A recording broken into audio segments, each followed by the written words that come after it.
आदि जय करवा चौथ माता। आज मैं आप सबको चौथ माता की कथा सुनाती हूँ। कार्तिक मास की शुक्ल पक्ष की चतुर्थी को करवा चौथ माता का व्रत रखा जाता है।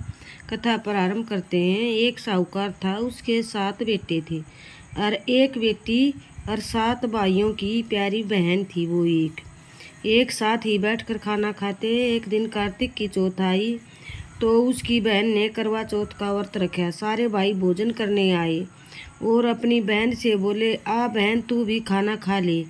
उनकी माँ बोली, आज यह खाना नहीं खाएगी, इसका करवा चौथ का व्रत है, जब चांद निकलेगा तभी खाना खाएगी। तो उसके भाइयों ने छल कपट से जंगल में आग जला दी। जंगल में आग जलाकर छलनी से चांद दिखा दिया। तो वह अपनी भाभीयों से बोली, चलो भाभी चांद निकल आया, अर्घ दे लो। तो उसकी भाभी बोली, ये तो तेरा चांद है, हमारा चांद अभी नहीं निकला है, हमारा तो रात को निकलेगा। यह सुनकर भाइयों के कहने से उसने चांद को अर्घ दे दिया और खाने बैठ गई। पहला टुकड़ा तोड़ा तो बाल निकला, दूसरा टुकड़ा तोड़ा तो छींक मारी, तीसरा टुकड़ा तोड़ा तो राजा के घर से बुलावा आ गया कि राजा का लड़का बीमार है, जल्दी भेजें। माँ ने लड़की के पहनने के लिए 3 बार संदूक खोला, तीनों बार सफ़ेद कपड़े निकले। अब उसको सफ़ेद कपड़े पहना कर ससुराल भेज दिया और माँ ने लड़की के पल्ले में एक सोने का सिक्का बांध दिया और बोली, रास्ते में जो भी मिले पैर पड़ती जाइए और जो तुझे सुहाग की आशीष दे उसे सोने का सिक्का दे देना और पल्ले को गांठ लगा लेना। अब उसे रास्ते में कोई भी मिला, सबके पैर पड़ी, किसी ने भी सुहाग का आशीर्वाद नहीं दिया, किसी ने भी सुहाग का आशीर्वाद नहीं दिया। और अब ससुराल में आई तो दरवाजे पर छोटी ननद खड़ी थी। वह उसके पैर पड़ी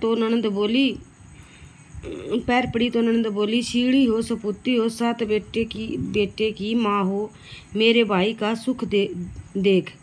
अब उसने सोने का सिक्का ननद को दे दिया और पल्ले गांठ लगा ली।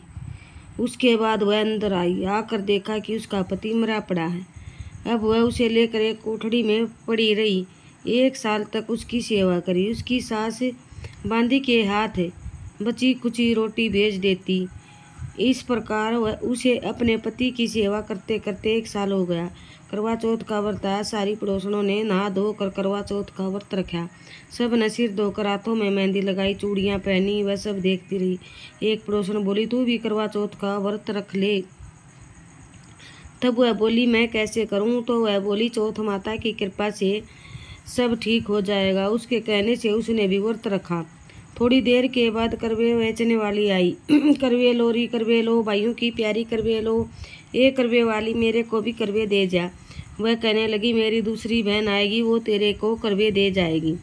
थोड़ी देर में दूसरी करवे वाली आई, करवे लो, करवे लो। वह कहने,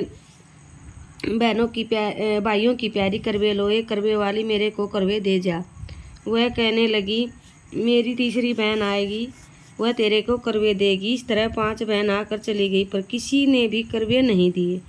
फिर छठी बहन आई और बोली, मेरी 7वीं बहन आएगी, वह तुझे करवे देगी। बस तू सारे रास्ते में कांटे बिखेर कर रख देना। जब वह खूब चिल्लाती हुई आएगी तो उसके पैर में कांटा चुभ जाएगा। तब तू सुई लेकर बैठ जाना और उसका पैर पकड़ लेना, पैर पकड़कर उसके छोड़ना मत। उसके पैर में कांटा निकाल देना तो वह तेरे को आशीर्वाद देगी। भाई जियो, साईं जियो। जब वह तुझे आशीर्वाद देगी तो तुम उससे करवे मांग लेना, तब वह तुझे करवे देकर जाएगी। फिर तू जमन करना, जिससे तेरा पति अच्छा हो जाएगा। अब उसने वैसा ही किया। सारे रास्ते में कांटे बिछा दिए। जब वो करवे लेकर खूब चिल्लाती हुई आई तो उसके पैर में कांटा चुभ गया। उसने उसका पैर पकड़कर छोड़ा नहीं और उसका कांटा निकाल दिया तो उसने आशीर्वाद दिया। तब वह बोली, जब तूने मुझे आशीर्वाद दिया है तो करवा भी दे कर जा। वह बोली, तूने तो मुझे ठग लिया। यह कहकर उसने मुझे करवे दे दिए। यह कहकर उसने उसे करवे दे दिए। अब करवे लेकर उसने उजमन की तैयारी की। व्रत रखा। राजा का लड़का ठीक हो गया और वह बोला, मैं बहुत सोया। वह बोली, सोए नहीं, 12 महीने हो गए तेरी सेवा करते करते। फिर उसने चौथ माता का उजमन किया। अब उसने चौथ माता की कहानी सुनी और उजमन करा। अब वे दोनों चौपड़ खेलने लग गए। इतने में उसकी बांदी तेल की पड़ी और गुड़ की डली लेकर आ गई। दोनों को खेलते देखकर सासू से जाकर बोली, महलों में खूब रौनक है, तेरी बहू चौपड़ सार खेल रही है। इतनी सुनकर सासू देखने को आई। दोनों को देखकर बहुत खुश हो गई। बहू ने सासू के पैर दबाए। सासू बोली, बहू सच सच बता, तूने क्या किया? तूने क्या किया? उसने सारा हाल अपनी सासू को बताया तो राजा ने सारे शहर में ढिंडोरा पिटवाया कि अपने पति की जीवन सुरक्षा के लिए सब बहनें करवे चौथ का व्रत रखें।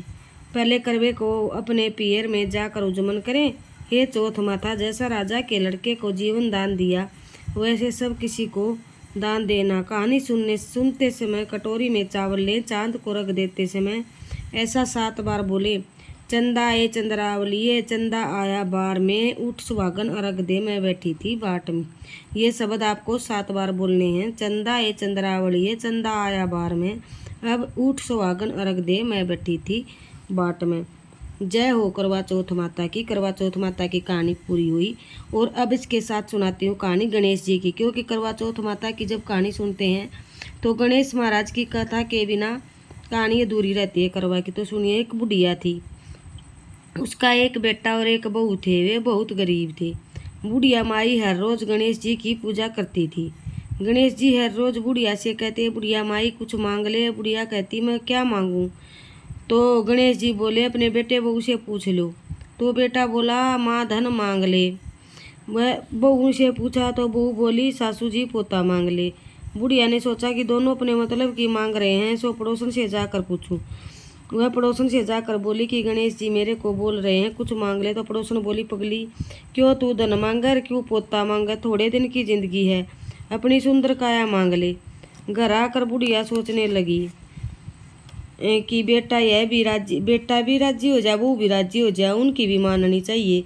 दूसरे दिन गणेश जी आए और बोले, बुढ़िया माई कुछ मांग। बुढ़िया ने कहा, मुझे सुंदर काया दे, सोने के कटोरे में पोते को दूध पीता देखूं, अमर सुहाग दे और निरोगी काया दे।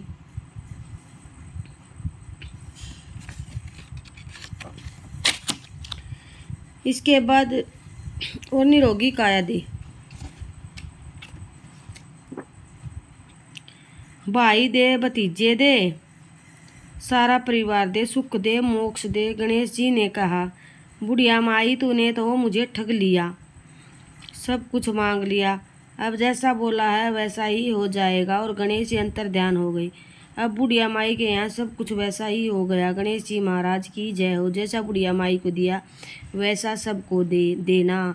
कहो कहानी पियो पानी। जय गणेश जी महाराज की जय हो। कथा संपन्न हुई।